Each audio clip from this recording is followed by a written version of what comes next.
Guys ఈరోజు మనం latest వీడియోతో అయితే మీ ముందుకు రావడం జరిగింది. వీడియో అయితే చాలా క్రేజీ అంటే చాలా క్రేజీగా వచ్చింది. ఈ వీడియో ఏంటనుకుంటున్నారా, ఇది వచ్చేసి 32 హోల్ బబుల్ షూట్ గన్ అనమాట. ఇదైతే ఇప్పుడు మనం ఓపెన్ చేసి ఎలా వర్క్ అవుతుంది అనేది అయితే మనం మొత్తం ఫుల్ వీడియో అయితే ఇందులో చూపించడం జరుగుతుంది. ఇప్పుడైతే మనం ఈ బాక్స్ని అయితే ఓపెన్ చేసి చూసుకుందాం. ఒకసారి ఇందులో ఏమేమి వచ్చినాయి అనేది ఇప్పుడు ఈ బాక్స్లో అయితే ఓపెన్ చేసి చూపించడం జరుగుతుంది. చూడండి, ఇప్పుడైతే నేను బాక్స్ ఓపెన్ చేశాను. ఇందులో ఒక చిన్నపాటి ప్లేట్ అయితే ప్రొవైడ్ చేశారు. దీంతోపాటు ఇంకా దీంట్లో ఈ బబుల్స్ వచ్చేటువంటి లిక్విడ్ అయితే ఒక డబ్బా అయితే ఇవ్వడం జరిగింది. చూడండి, ప్లేట్ ఒకటి ఈ బబుల్కి సంబంధించినటువంటి లిక్విడ్ అయితే మనకి ప్రొవైడ్ చేయడం జరిగింది. దీంతోపాటు గన్ అయితే ప్రొవైడ్ చేశారు. చూడండి, గన్ అయితే AK-47 గన్ లాగా ఉంది, మామూలుగా లేదు. 32 హోల్స్ అంటే మామూలుగా ఉంటుంది. మరి వీడియోలో గన్నే ఎలా ఉంటే మరి దాని పర్ఫార్మెన్స్ ఎలా ఉంటుంది అనేది ఇప్పుడైతే మనం చూడాలి. చూస్తేనే కానీ కాల్ చేయబుద్ధి అవుతుందండి. సూపర్ అంటే సూపర్ ఉంది. మరి దీని పర్ఫార్మెన్స్ ఎలా ఉంటుంది అనేది ఇప్పుడు మనం అయితే చూడాలి. దీనికైతే బ్యాటరీతో వర్క్ అవుతుంది. ఛార్జింగ్ బ్యాటరీ అని చూశాను. ఇదైతే బ్యాటరీయే. బ్యాటరీస్ వచ్చేసి దీనికి 4 వేయాలనుకుంటా. 2 అయితే కాదు, 4 బ్యాటరీస్. లోపలికి 2 బ్యాటరీలు, బయటికి 2 బ్యాటరీలు ఉంటాయి. ఇప్పుడైతే దీనికోసం మనం 4 బ్యాటరీలు అయితే రెడీ చేసుకోవాలి. చూడండి, ఇప్పుడు నేను ముందుగానే 4 బ్యాటరీలు అయితే దీనికోసం అయితే రెడీ చేసి పెట్టుకోవడం జరిగింది. ఇప్పుడైతే ఈ బ్యాటరీలు అయితే అందులో వేసే ప్రయత్నం అయితే చేద్దాం. చూడండి, ఇట్లా 4 బ్లూ బ్యాటరీలే వేసుకోవాలి ఇట్లాంటి ఎలక్ట్రానిక్ వస్తువులకి.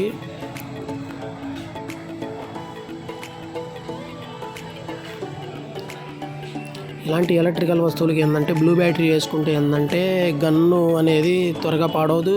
గన్ అనే కాదు, వేరే ప్లాస్టిక్ ఐటమ్ ఏదైనా కానీ సరే, ఈ పిల్లలకు సంబంధించిన టాయ్స్ ఏ ఉన్నా కానీ తక్కువ క్వాలిటీ బ్యాటరీలు మాత్రమే ఇందులో ఉపయోగించాలి.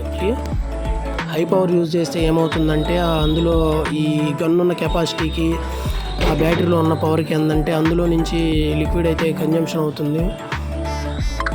దానివల్ల గన్లు అయితే పాడైపోయే ఛాన్స్ ఉంది. ఇప్పుడైతే మనం ఇంకా లిక్విడ్ అయితే తీసుకుందాం. లిక్విడ్ అయితే ఆ ప్లేట్లో పోసుకొని మనం ఎలా వర్క్ అవుతుంది అనేది ఇప్పుడైతే మనం చూద్దాం.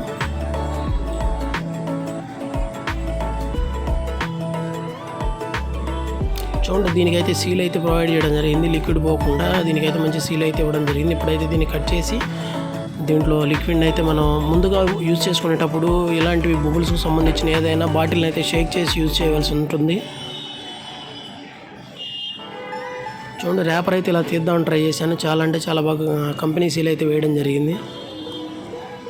దీనికోసం మన దగ్గర ఉన్నటువంటి ఫోల్డింగ్ బ్లేడ్ అయితే ఒకటి తీసుకుందాం. ఇవ్వండి, ఇలాంటి ఫోల్డింగ్ బ్లేడ్ తీసుకుంటే మీకు ఏంటంటే కటింగ్ అనేది ఈజీగా వస్తుంది. ఇలా తీసుకొని దీని చుట్టూ ర్యాప్ చేద్దాం.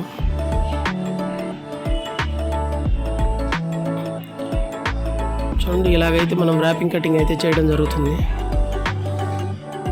ఇలా ర్యాపింగ్ అంటే కొంచెం కట్ చేసుకుంటే సరిపోతుంది, ఎందుకంటే లిక్విడ్ ఎక్కువగానే ఉంది కాబట్టి కొంచెం పోసుకుంటే సరిపోతుంది. నేనైతే ఇందులో హాఫ్ బాటిల్ అయితే పోద్దాం అనుకుంటున్నా. ఇందులో ఇప్పుడు నేనైతే ఒక హాఫ్ బాటిల్ అయితే పోయడం జరుగుతుంది. చూడండి, హాఫ్ బాటిల్ అయితే నేను పోసాను ఇందులో. ఇదైతే సరిపోతుంది మనకి, జస్ట్ ట్రైల్ కోసమే కాబట్టి మనం హాఫ్ బాటిల్ అయితే పోసుకుందాం. తర్వాత ఇది అయిపోతే ఒకవేళ మనం సర్ఫ్ వాటర్ కానీ సర్ఫ్ లిక్విడ్ ఉంటుంది కదా, సర్ఫ్ లిక్విడ్ యూజ్ చేసుకుంటే సరిపోతుంది, ఇంకా క్రేజీగా వస్తుంది. చూడండి, ఇప్పుడైతే మనం ఇందులో ఇట్లా ముంచి దీన్నైతే ఒకసారి అలా షేక్ చేసి అట్లా మనం ఫైర్ చేసామంటే ఆటోమేటిక్ బబుల్స్ అయితే రావడం జరుగుతుంది. నేనేందంటే లిక్విడ్ కొంచెమే తీసుకున్నాను కాబట్టి బబుల్స్ అట్లా వచ్చాయి. అది నేను షాప్లో కాబట్టి లిక్విడ్ మొత్తం ఇక్కడ కౌంటర్ మీద పడుతుందని చెప్పేసి నేను తక్కువగానే తీసుకున్నాను. చూడండి, వీడియో మాత్రం చాలా అంటే చాలా క్రేజీగా వచ్చి. ఈ వీడియో కనుక మీకు నచ్చినట్టయితే లైక్ చేయండి, షేర్ చేయండి, నా ఛానల్ని సబ్స్క్రైబ్ చేయండి, సపోర్ట్ చేయండి.